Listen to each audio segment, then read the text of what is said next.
With 46 days to go until Election Day, the first in-person votes of the 2024 presidential election were cast today in Virginia, South Dakota, and Minnesota.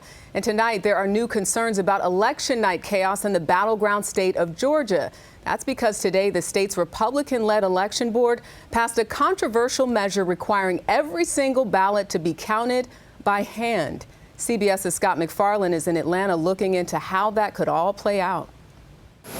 Just as Vice President Kamala Harris arrived seeking new altitude in this battleground state, a Georgia state election board controlled by former President Donald Trump's supporters is causing turbulence. With just more than 6 weeks until Election Day, 3 Republicans who hold a majority on the board voted to change the rules for handling ballots, requiring poll workers at each precinct in Georgia's 159 counties to conduct a hand count of all the ballots on election night, in addition to the traditional machine count. Trump ally Janelle King. What I don't want to do is set a precedent that we are okay with speed over accuracy. I don't see any danger in hand counting. If the complaint is that, I just don't want to stay there an extra hour, that's just not a good enough complaint for me.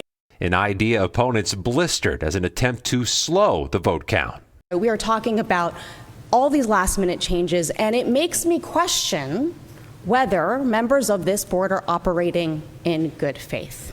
Others said it will cost millions of dollars to hire and train additional workers and sow distrust in the results and delay tabulation of final results by days or weeks. I brought with me 1,872 pages of paper representing what a stack of ballots could look like on a busy counting day. All the top Republicans in the state, including the governor, have criticized the board's actions, accusing them of exceeding their authority and making 11th-hour changes.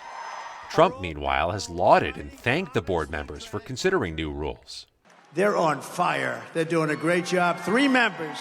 The vice president didn't address the election board controversy in an event in the Atlanta suburbs of Cobb County, instead slamming Republicans for limiting abortion services, citing the story of Amber Nicole Thurman, a Georgia woman who died because she didn't receive the appropriate abortion care in time. We will make sure Amber is not just remembered as a statistic, and that she should be alive today. This dispute over the hand counting of ballots rule seems destined for court. A legal challenge to stop the rule from taking effect by November 5th could be filed by Monday. Jerika? All right, a lot to cover there. Scott MacFarlane, thank you. CBS News will host the only vice presidential debate between Senator J.D. Vance and Governor Tim Walz on Tuesday, October 1st here in New York.